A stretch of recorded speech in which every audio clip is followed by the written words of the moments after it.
Well, it's been quite some time since I think I've shared here, so I'll go back a wee bit. For those who don't know me, my name is Craig, as you may have guessed from the slide. I'm married to Amanda, and we've got a wee boy called Sam.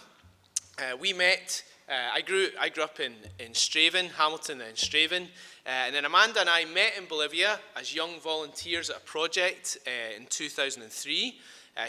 Amanda's from Canada, and then we married in 2007, and we returned to Bolivia to serve full-time in 2010, and our son Sam was born and then adopted by ourselves in 2015.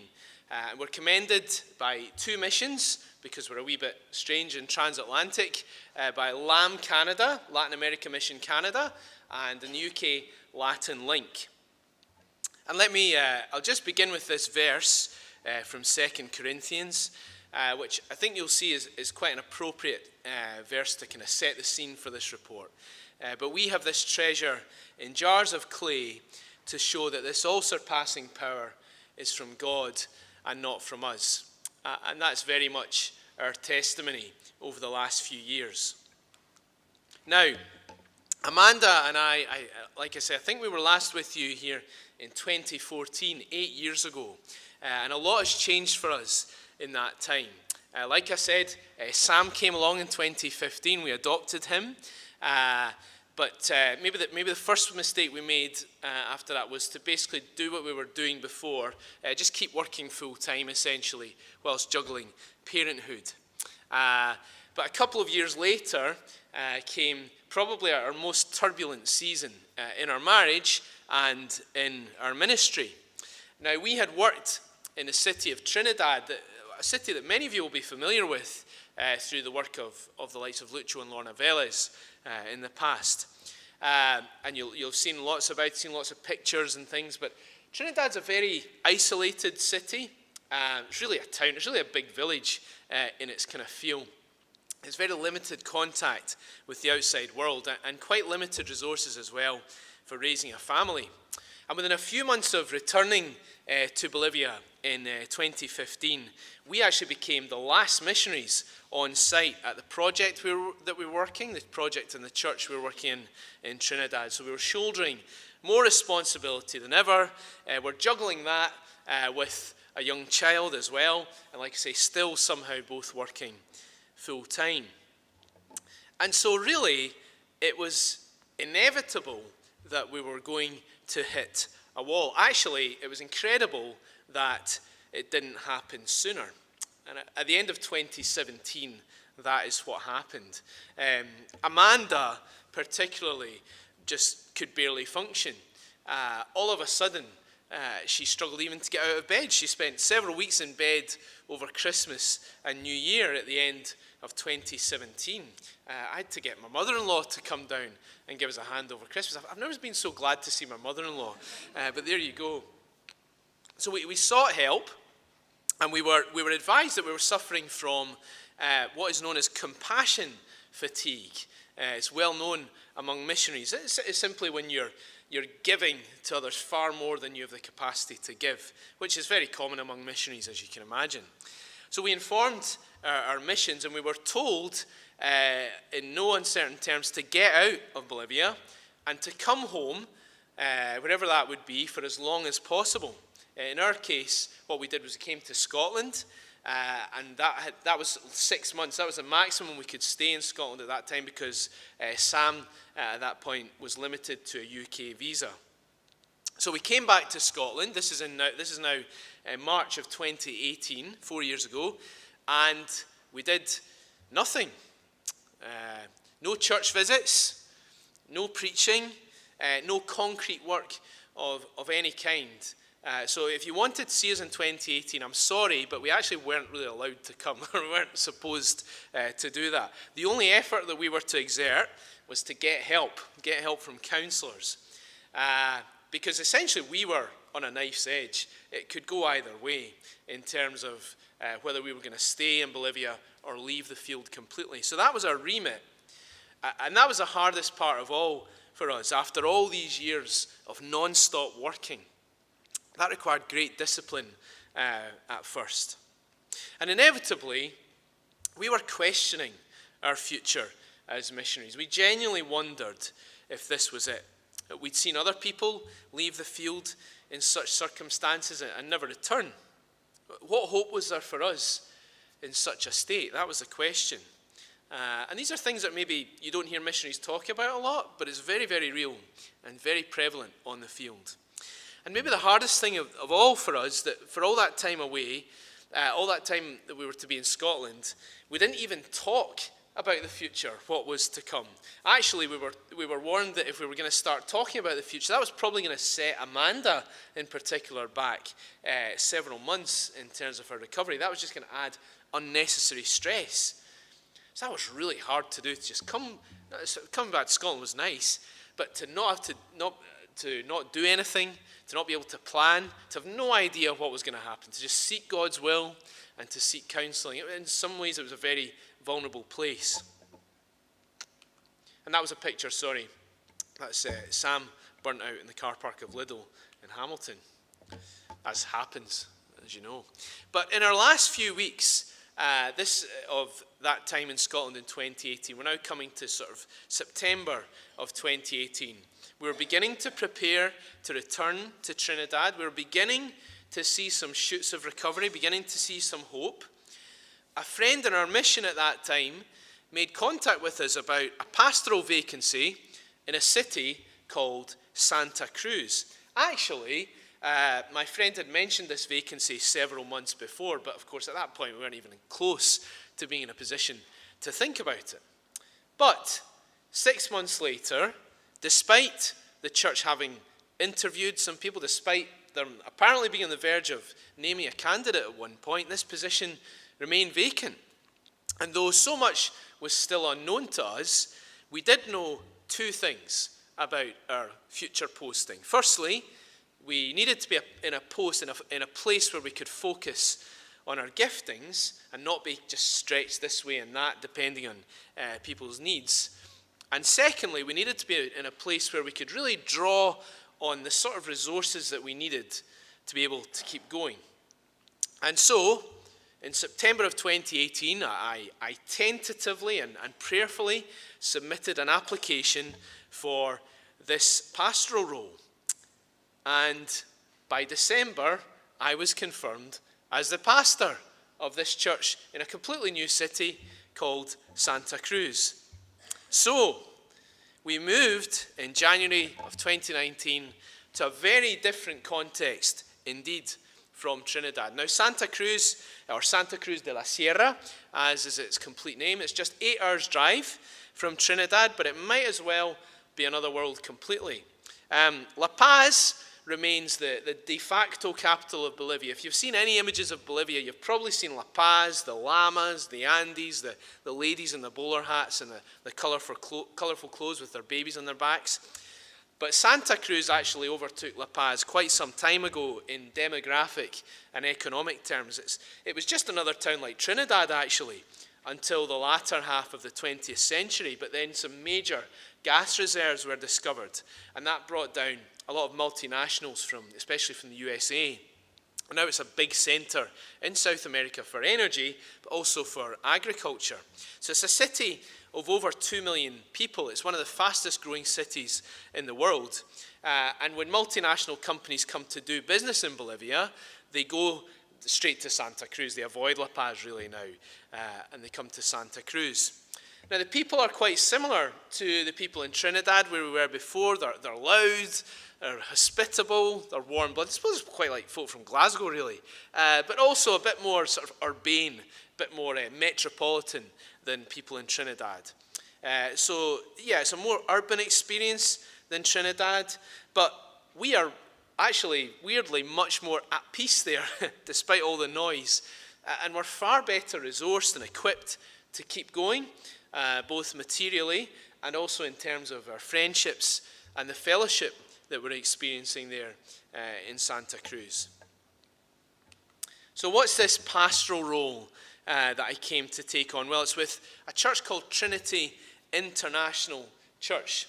Now, the word international in the name of the church isn't just there to make it sound fancier than it is, because Trinity is part of a growing network of churches around the world. There are international churches. There are some 3,000, if not more, of these churches around the world. But what is an international church, aside from a church that's abroad? Well, an international church is a church that primarily serves people of various nationalities and church backgrounds living outside their passport countries. And international churches are also increasingly serving more nationals, local people on the ground.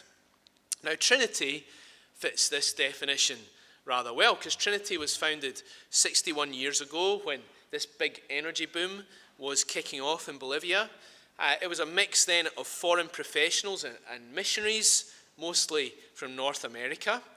And really the demographics of the church were largely unchanged till about 15 years ago, when they decided to start some free English classes before the service on a Sunday morning. And so that has brought a large number of Bolivians to the church. And as well as that, there's been a decline in the expat population. Some of the bigger companies like Shell have withdrawn in recent years. We also have the missionary community has decreased somewhat. But you can see the picture here. Maybe you can work it out on the right-hand side, that picture there, which was taken last year at our 60th anniversary. Really, on an average Sunday, as many as 70% in attendance are Bolivians. But don't worry if you can't speak any Spanish, because they're there to worship in English. They're very happy to speak in English. They might even understand Airdrie. You need to come and try that out yourselves. But broadly speaking, there are four main groups in the church. Firstly, we have expat professionals and their families. We still have people that are there in Santa Cruz purely on business. We have expat missionaries and their families. Of course, that makes up probably the biggest contingent now of the foreign community in the church. We have Bolivian English language learners, those folk that have been drawn to the church, that sort of their way into the church has been the English classes, but they've since become more involved in the church, and some have come to a saving faith, praise God. And the last group is what I would call Bolivian church refugees. What do I mean by that? Well, essentially, the Bolivian evangelical scene can be quite an intense one. There are churches where you almost feel like there's a register being taken at services, and you want to be careful not to miss one of the 7 nightly meetings during the week, that sort of thing, in case you get pulled up. I think people are maybe looking to get away from a more, maybe embrace a more relaxed church culture, where we still uphold, of course, the gospel and ministry of the word, and yet where people can feel a little bit more freedom in the worship, less legalism in many respects. So we're the only church like this in all of Santa Cruz. We're the only English language church. And so we have a massive opportunity, you have to say, in such a big city. So what's been my role in it? Well, this is my first official role as a pastor. However, obviously, from a decade of experience in Bolivia, we have lots of experience there working with Bolivian churches as a missionary. And the nature of the church is such that their past pastors have tended to come for sort of short periods, 2 or 3 years, a sort of fixed term contract, coming down as a favor, maybe to help a friend who works there. No real grasp of the language or the culture, but really no need to do that, because they're only there for a short time, and that served the church up till now. But the difference with Amanda and me is that Bolivia is our home. So with our experience of the culture, we've been able, I think, to help to bring the expats and the Bolivians closer together, while I think developing a longer-term vision for Trinity. I'll give you a brief example of this. They used to have at the church, I don't know, have you ever heard of a potluck?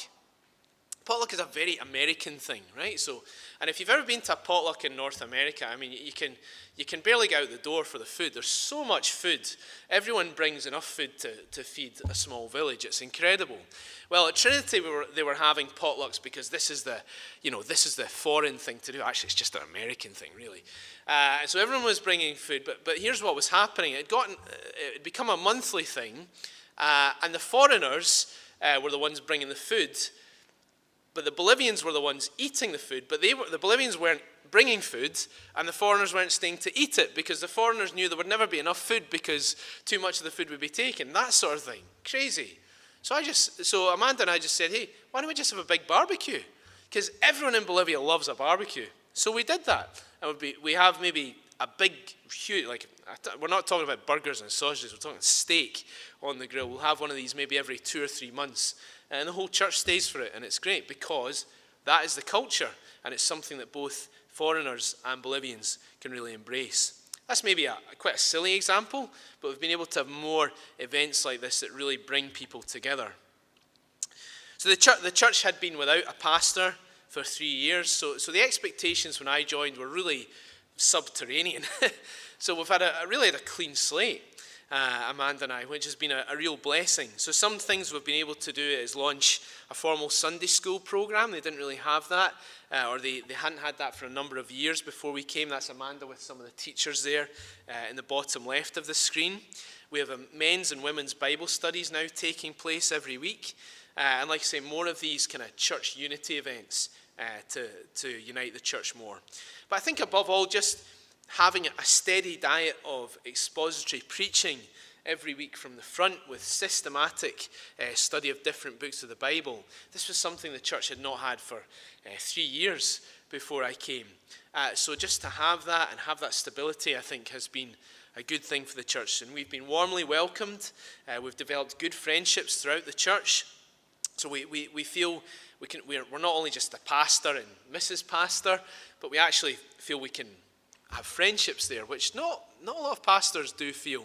And so we're just hugely encouraged by that, and we give thanks. Now, Amanda's work is more with our mission. Our mission, our British mission, is called Latin Link, and it has a short-term program called Stride. Stride is really a program for anyone who's coming out between 3 months to 2 years. It's the program that works specifically along short-termers. And when we moved to Santa Cruz, it just so happened that Bolivia's Stride coordinator was in the process of leaving the field for good. Now, in Trinidad, Amanda wore a lot of hats. She had been an audiologist, she'd been a youth worker, she'd been a human resources manager, she'd been a women's worker. But if you asked Amanda what her most rewarding work was, emphatically for her, it was welcoming and coming alongside short-term volunteers, especially younger people. And when we arrived in Santa Cruz, they say that the burnout recovery process can take up to 2 years, so she was very much still in that process. But we prayerfully agreed that she would take this role on an interim basis, a shared basis actually, to start out. But she grew into this, and she took the permanent role a few months later. And during that time, she's worked with 8 different short-termers, some of whom are now permanently serving in Bolivia. And Amanda's role is really to help new members of the team settle in to their missions context, wherever it is. It's also to help link people who are interested in serving in Bolivia with ministries, which again, in a city like Santa Cruz is so much easier because there's so many different things going on, so many different children's homes for a start.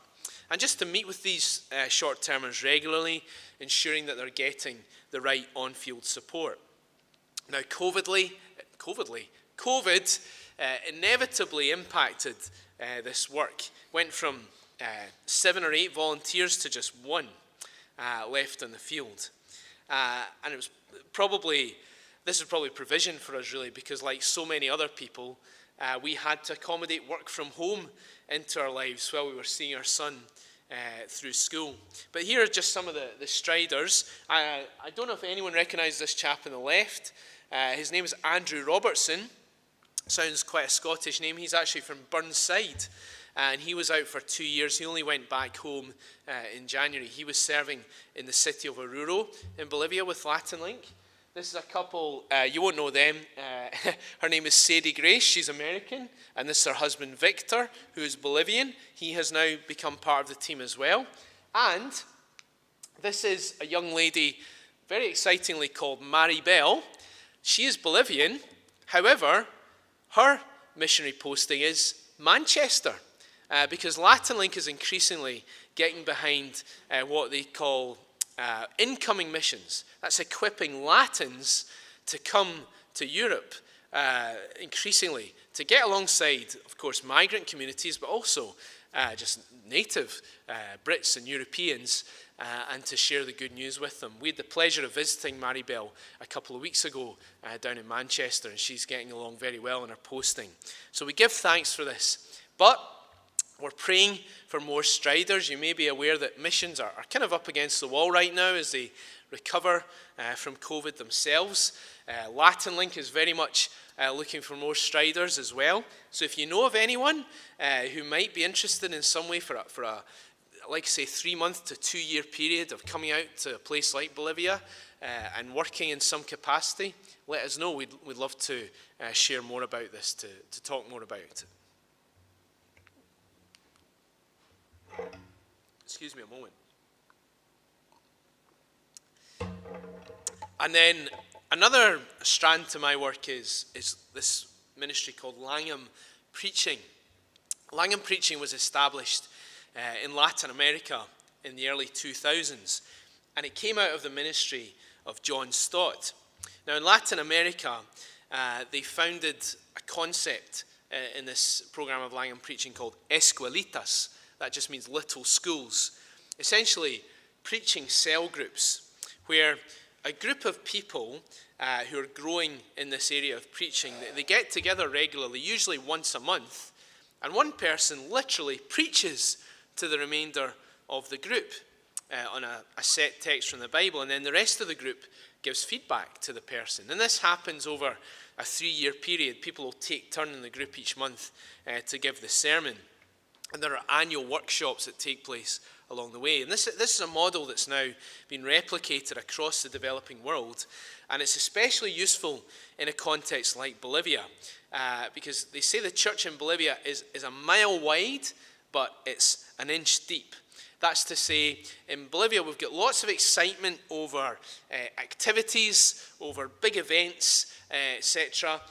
If you get Apostle such and such, or whatever they're called, coming to a stadium, there'll be a big concert. It'll all be very, very impressive looking and sounding, that sort of thing.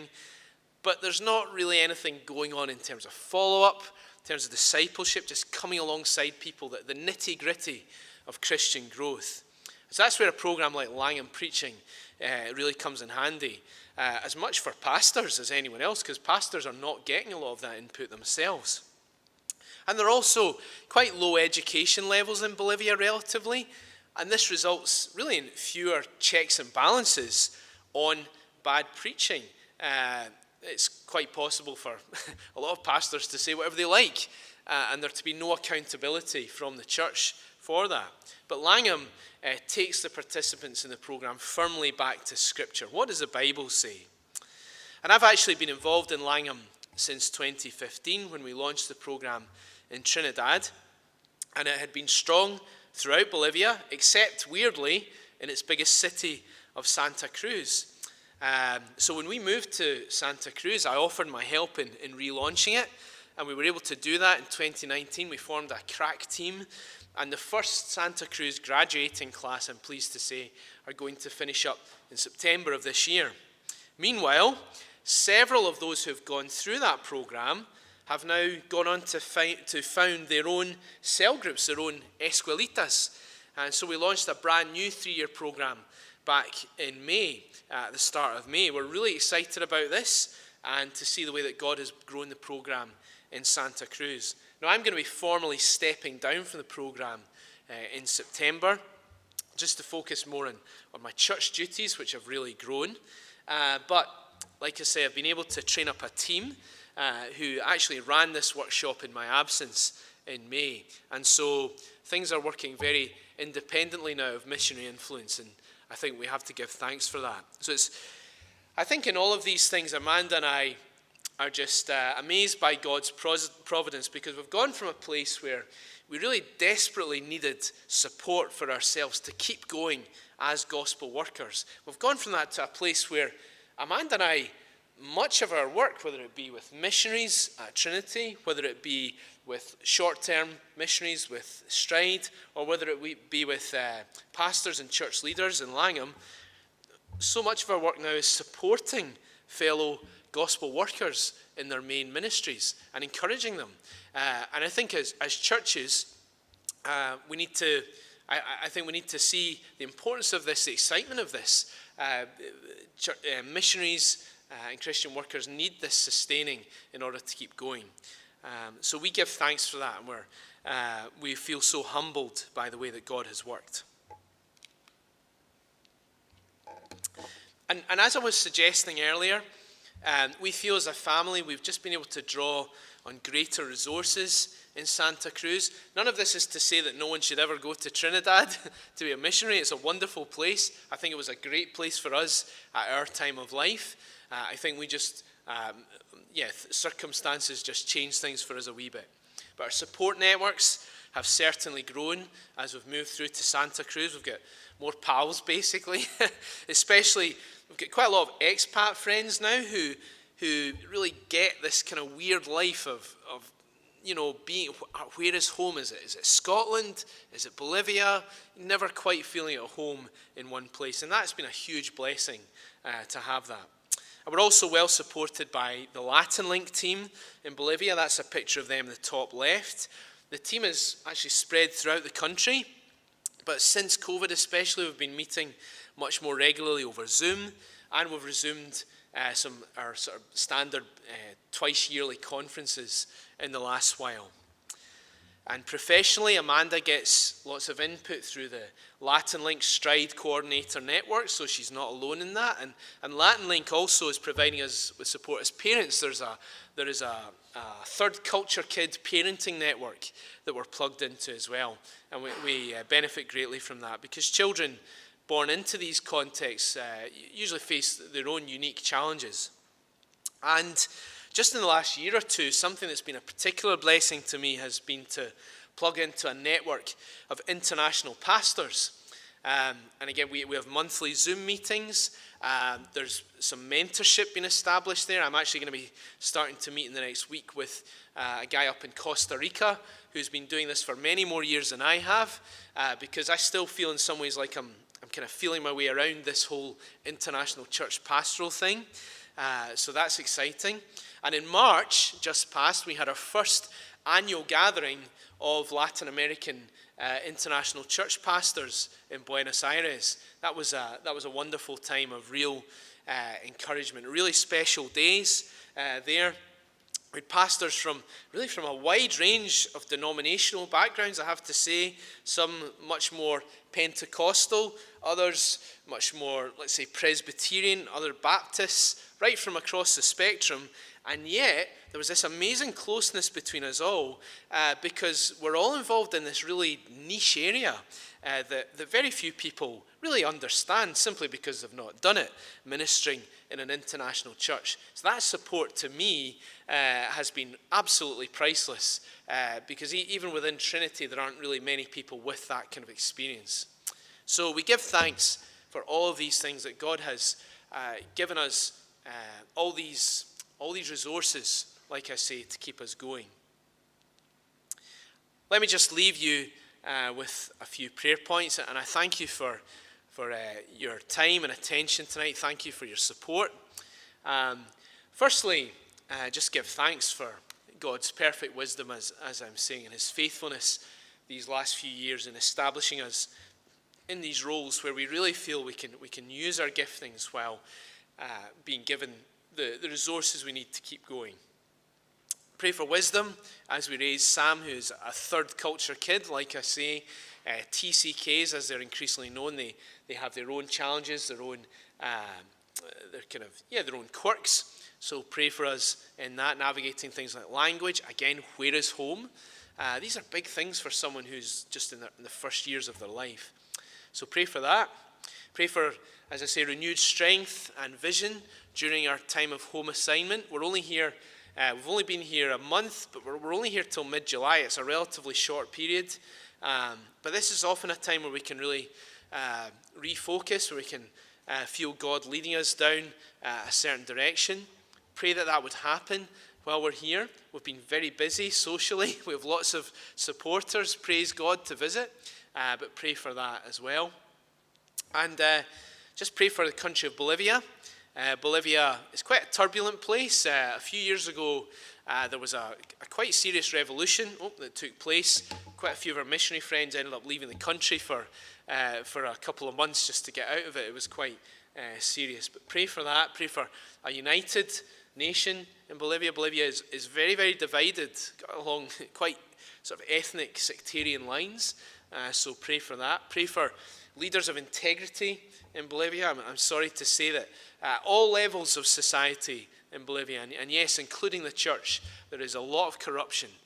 And so pray against that. Pray for strong leaders. Pray for leaders of integrity. And pray for peace in the country of Bolivia. But thank you again for your attention. And may God bless you here at Airdrie Ebenezer as you continue to uphold the workers in the field. Thank you.